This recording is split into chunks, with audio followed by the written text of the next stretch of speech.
మీ పిల్లలు ఫారెన్లో చదవాలనేది మీ కల? మీ కలను నిజం చేసే ఏకైక సంస్థ విదేశ్ కన్సల్ట్స్.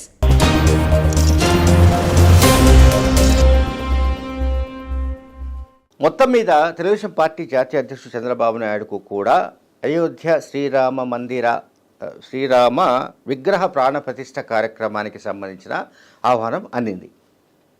ఇప్పటికే తెలుగు రాష్ట్రాలకు సంబంధించిన పలువురు వివిధ రంగాలకు సంబంధించిన ప్రముఖులకు ఈ ఆహ్వానం అందిన సంగతి మనందరికీ తెలుసు. మెగాస్టార్ చిరంజీవి కావచ్చు, మోహన్ బాబు గారు కావచ్చు, పవన్ కళ్యాణ్ గారు కావచ్చు, ఇంకా మరికొంతమంది రాజకీయ నాయకులకు, ఇతర ప్రముఖులకు ఆహ్వానాలు అందాయి. చంద్రబాబు నాయుడుకు కూడా తాజాగా ఆహ్వానం అందింది. అయితే చంద్రబాబు నాయుడు గారు ఈ కార్యక్రమంలో పాల్గొంటారా లేదా అన్నది ఇప్పుడు కీలకం. పాల్గొనబోమని ఆల్రెడీ తెలంగాణ ముఖ్యమంత్రి రేవంత్ రెడ్డి ప్రకటించేశాడు. ఆయన అసలు పెద్ద ఇది ఎలక్షన్స్ కోసం జరుగుతున్న ప్రచార కండూతి వ్యవహారం. ఇది అయోధ్య రామ మందిరానికి, లేకపోతే భద్రాచలం ఉన్న శ్రీ సీతారామస్వామి మందిరానికి, అది మన ఏమంటాం ఆ దేవాలయానికి తేడా ఏమీ లేదు. అనవసరంగా హైప్ క్రియేట్ చేస్తున్నారు.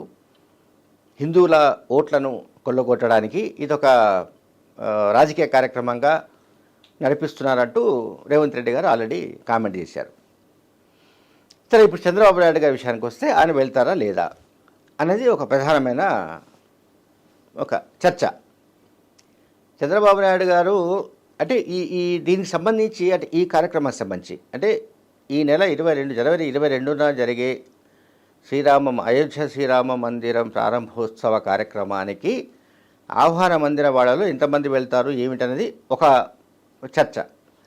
చంద్రబాబు నాయుడు గురించే ప్రత్యేకంగా నేను ఎందుకు చెప్తున్నానంటే, ఆయన హాజరైతే గ్యారంటీగా దానిపైన మళ్ళీ చర్చ జరిగే అవకాశం ఉంది దాని చుట్టూ.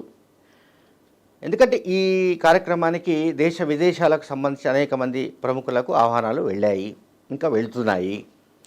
సరే, ఎవరెవరు పాల్గొంటారు, ఎవరెవరు హాజరవుతారు ఏమిటనేది మనం చూడాలి ఆ తర్వాత. బట్ చంద్రబాబు నాయుడు గారి విషయం ఏంటంటే, ఆయన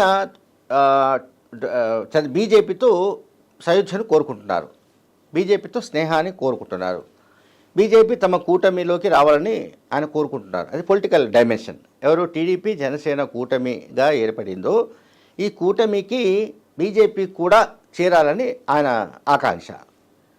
అది నెరవేరుతుందా లేదా మనకు తెలియదు. ఇక్కడ ఈ అయోధ్య శ్రీరామ మందిర ప్రారంభోత్సవం కార్యక్రమానికి సంబంధించిన ఆహ్వానాలు ఎవరు పంపిస్తున్న వాళ్ళు ఎవరంటే విశ్వ హిందూ పరిషత్ నుంచి వెళ్తున్నాయి. అలాగే రామజన్మభూమి తీర్థక్షేత్ర ట్రస్ట్ ఏదైతే ఉందో ఆ ట్రస్ట్ నుంచి కూడా వెళ్తున్నాయి. సరే, ఏ ట్రస్ట్ నుంచి వెళ్ళినా, విహెచ్పి నుంచి వెళ్ళినా, ఆర్ఎస్ఎస్ నుంచి వెళ్ళినా మొత్తం సినిమా అంతా ఒకటే.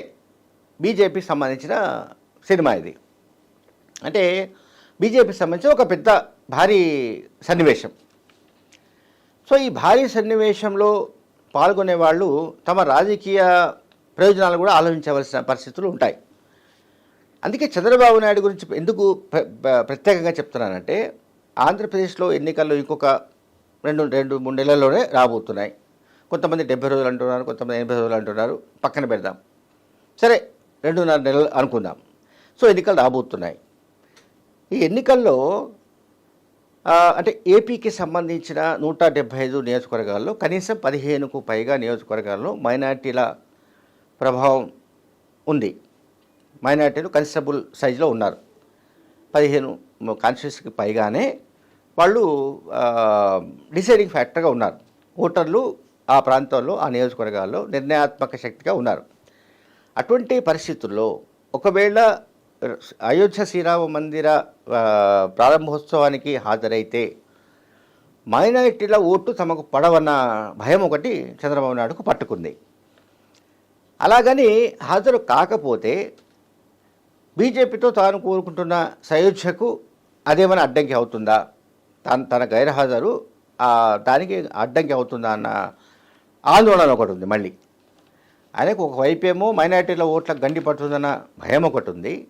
హాజరు కాకపోతే బీజేపీ తమ పట్ల సానుకూలంగా వ్యవహరిస్తుందో లేదో అనే ఆందోళన ఒకటి చంద్రబాబు నాయుడులో కొనసాగుతుంది. అందువల్ల ఈ కాన్స్టిట్యున్సీస్ అంటే కర్నూలు, కడప, చిత్తూరు, లేకపోతే గుంటూరు వగైరా, ప్రకాశం, ఇంకా ఎక్కడెక్కడైతే ఈ పాకెట్స్ ఉంటాయో, అంటే మైనారిటీస్ ఓట్లు డిసైడింగ్ ఫ్యాక్టర్గా ఉన్న పాకెట్స్లో మరి ఆ ఓట్లు పడకపోతే, మైనారిటీల ఓట్లు వ్యతిరేకమైతే అయోధ్య రామ మందిర ప్రారంభోత్సవానికి వెళ్ళడం అంటే బీజేపీతో డైరెక్ట్గా ఆయన ఇంకా సైచ్ఛ కుదిరినట్టే అనే ఒక అంచనాలు కూడా ఉన్నాయి. సరే, బీజేపీతో నిజంగా బీజేపీ కూటమిలోకి ఆహ్వానిస్తున్నప్పుడు, బీజేపీ కలిసిన తర్వాత అప్పుడు ఈ మైనార్టీల ఓట్ల సంగతి ఏంటంటే ఇంకొక చర్చ, అది ఆల్రెడీ ఉంది, ఒక చర్చ ఉంది. బీజేపీతో కలిస్తే గ్యారంటీగా నష్టం జరుగుతుంది, మైనార్టీల ఓట్లు పడవు, పైగా వైసీపీకి లాభం జరుగుతుందని ఇప్పటికే సిపిఐ జాతీయ కార్యదర్శి డాక్టర్ నారాయణ చాలా ఇంటర్వ్యూలో చెప్పారు. ఆయన స్పష్టంగా చెప్పారు.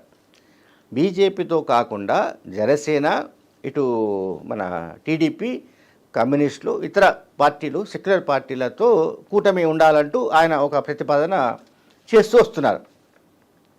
ఈ ప్రతిపాదన సంగతి ఎట్లా ఉన్నా కూడా చంద్రబాబు నాయుడుకు ఒక సంకటంగా ఏర్పడింది. ఇప్పుడు అయోధ్య శ్రీరామ మందిర ప్రారంభోత్సవానికి వెళితే ఒక సమస్య, వెళ్ళకపోతే ఇంకొక సమస్య. ఎట్లా దీని నుంచి బయటపడాలని దానిపైన ఆయన మల్లగుల్లాలు పడుతున్నట్టుగా తెలుస్తోంది. సో ఫైనల్గా చంద్రబాబు నాయుడు గారి నిర్ణయం ఇంకా తెలియవలసి ఉంది. ఆయనకైతే ఆహ్వానం అందింది, వెళ్తారా లేదా, వెళ్తే పర్యవసనాలు ఏంటి అనే దానిపైన చర్చిస్తున్నట్టుగా తెలుస్తోంది. Thank you very much.